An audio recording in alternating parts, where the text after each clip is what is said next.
In Superman's Fortress of Solitude stands Kandor, the city in a bottle, stolen and miniaturized by a space pirate before the explosion of the planet Krypton.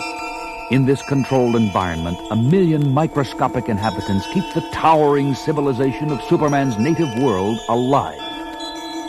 Standing at the podium before a capacity audience in the city's civic center is Dar-Vam, Kandor's Commissioner of Science Police. To the annual Science Police Awards ceremonies. To present the decorations for outstanding officers of the past year, I am privileged to present a man whose visits from the outside world are not nearly often enough. Kal-El, known to most of the galaxy as Superman.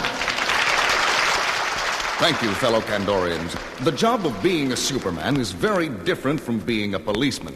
And so it is with the greatest respect that I call Science Police Officer Ron Za to the podium to accept. Look, a man with a gravity gun. Hello. Are you all right? Thank the fates you ducked in time. I'm going to do more than that, Ron Za. He's running away. Look out for that gun! Somebody stop him! Hold on, Kal-El. Let go of me, Ron Za. You're keeping me from Getting hurt. You don't have your superpowers here in Kandor. Not in an environment just like Krypton's. But let me do what I've been trained for. Watch. Over there, Ranza. He's hiding behind that statue. Everyone clear the complex now. You've nowhere to run, you Kandorian scum. Make a move for me and my gravity gun will blast your atoms apart. Blast away. It won't save you. Ranza's been hit. But look! His uniform is deflecting a gravity beam back at the terrorist, and it's... A neat trick, Ron Za. How did you pull it off? Simple, Kal-El. Policemen on Earth are sometimes known to wear bulletproof vests. But we science police in Kandor have gone them one better. Our uniforms repel a would-be killer's ammunition right back to the source. He's in critical shape, but after a few hours in the rehabilitation booth, he'll be completely recovered. And then he can stand trial for attempting to assassinate our distinguished guest of honor. I'm indebted to you, Ron Za. That was a fine display of police work. That's our Ron. Now you know how he got the reputation of being Kandor's finest. After many fond farewells, Superman leaves the microscopic confines of the tiny bottle city as the microwave beamer in his fortress restores him to normal size. And then it's the Arctic fortress he leaves behind as he streaks back to Metropolis and his job as mild-mannered Clark Kent, anchorman for WGBS-TV News.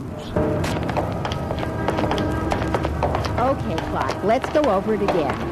Mr. Edge, I wanted to talk to you because... Wait, I think I got it. Mr. Edge, I wanted to talk to you because I really think I'm entitled to more. I mean, it's my opinion that, well, if it's all right with you, of course, could you please, maybe... No, Clark. All wrong. Stop hedging. You just tell him you want a raise and you know you deserve it. That's all there is to it. But, Lois, I couldn't be that blunt. Not with Mr. Edge. It wouldn't be right. Sometimes, Clark, I wonder why I even bother with you at all. That plane's in trouble! The engines are on fire. It's out of control! Oh, my gosh, Clark, it's going to hit the Galaxy building. Can't anybody do something? I can, but not standing around here. I've got to slip away and change to... Look, Clark, up in the sky. Great Scott! Hey, that's not Superman! You could have fooled me. Look what he's doing. I don't believe this, Clark. A man in a weird costume grabbed the fuselage of that plane and is flying it to safety just like Superman would. Believe me, Lois, I'm as surprised as you are. I'd better find a telephone booth and phone this story into the station. Okay, Clark, but the newspaper byline is mine. But instead of finding a phone, Clark Kent finds a deserted alley, and a heartbeat later the soft-spoken reporter sheds his clothes to become the mighty Man of Steel himself, Superman! And a few moments later, at Metropolis Airport, an astounded ground crew has watched an amazing demonstration. Phew. You don't look like Superman, but you sure operate like him. You brought that twin-engine job in on your shoulders and put out the flames with super breath just like a real pro. Yeah, but if you're not Superman, who are you, buddy? I assure you my name is not Buddy. His name is Ron Za, gentlemen. Superman! The real one! Greetings, Kal-El. I knew it wouldn't take you long to find me. You and I have some things to discuss, Ron Za. What do you say we talk in private? About 50,000 feet up? After you. Gee,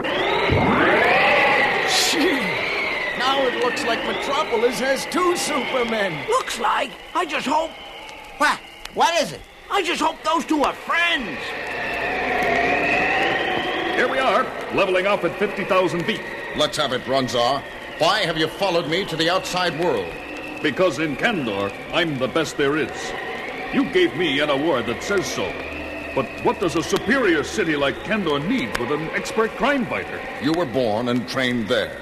That's where you belong. I belong here on Earth. I'm better at this than you are. This planet is a mess, Kal-El. With Kryptonian superpowers along with my training, I'll be a super cop.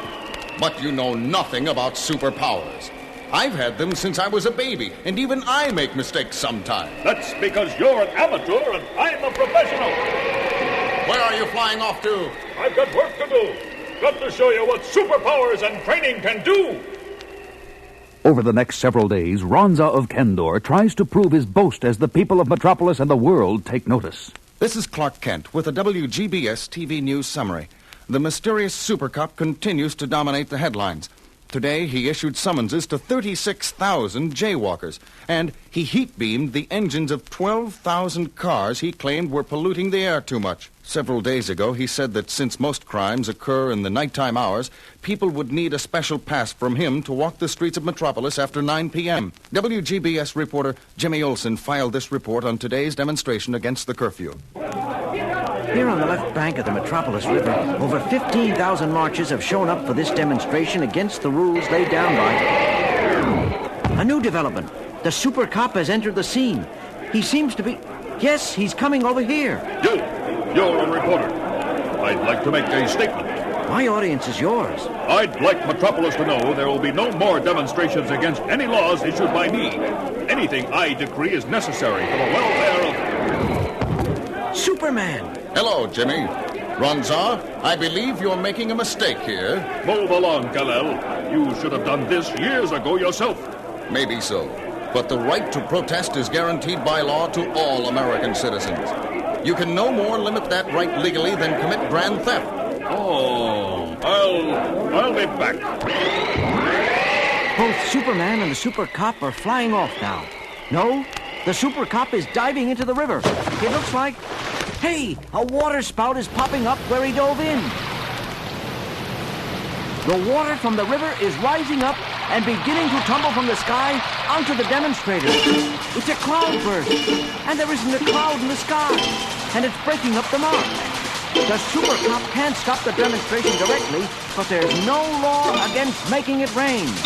This is Jimmy Olsen for WGBS TV News. This is Clark Kent back in the WGBS studio. The curfew and the new rules are still in effect, and Superman has made no public statement on the matter. We'll have more news after this word from our sponsors. Hey, Clark, where are you running off to? You've got a newscast to finish. This is no time for a coffee break. It's only a 60-second commercial. But the mild-mannered newsman has a far more pressing problem on his mind as he finds a deserted stockroom a few doors up from Studio B. Reading that report on Ronza's policies was the last straw. It's about time someone told him Metropolis cannot be run like a police state.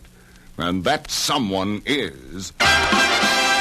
Superman! But elsewhere in the city at that moment, another superpowered figure patrols a neighborhood at low altitude. Look at these earthling citizens. Many of them ducked into their houses and automobiles as I pass by. This is the way they should regard the law, with great respect and perhaps a little fear. That's what Kal-El's biggest mistake was. He made everyone take Superman for granted, as if he were on their level. He didn't know the law has to be set above the general public for it to function. Now, that's odd. Some sort of strange light beams seem to be emanating from that automobile junkyard up ahead. This bears investigating. The radiation is very weak, and coming from that one primitive automobile over... The headlights of that car turned on some horrible death ray. Can't stand up. No, you can't, can you? Any more than Superman could. if you were he. Who are you? Crouched in the car. Show yourself. Delighted to, super cop, or whatever you call yourself. I'm Lawrence Gabriel, and these quasar beams causing you so much discomfort are a rather brilliant invention of mine. Why would you want to kill me? It wasn't you I was commissioned to destroy. It was Superman. But when the crime syndicate bosses hear you fell into my trap instead, I'm sure they'll be almost as delighted. I'll try to make it to your funeral, old man. No. Where are you going? How do I get out of here? Oh, just turn off the headlights. If you can crawl that far. My super hearing, picking up the sound of children playing elsewhere in this awful graveyard. If I can throw my voice to them with super ventriloquism. And elsewhere in the large junkyard. Found you, Joey. Your shirt was sticking out behind the door. You did not. You didn't see me until after I... Attention. This is Ronza of the Science Police. Where's that voice coming from? From nowhere? I need your help, boys. Please come to the northeast corner of this junkyard. Immediately. It's one of that creepo super cop's tricks. I don't know about you, but I ain't getting caught. Me neither. Maybe he passed a law says you get the electric chair for playing in junkyards. I'm done for. Little children are afraid to come near me, even when I'm helpless as a fish. Maybe Kal-El was right. Perhaps my methods were wrong. That sound. Is there time for hope? Kal-El! Now I know why they call you Superman. No time for that. The switches in this car are rusted and useless. I'll have to help the owner of this junkyard by crushing this particular car for him. Superman, I mean Kal-El. You saved my life. How can I thank you? By doing your duty to your people, our people, in Kandor. I received a message just minutes ago that a crime wave has broken out, and the authorities are at their wits' end.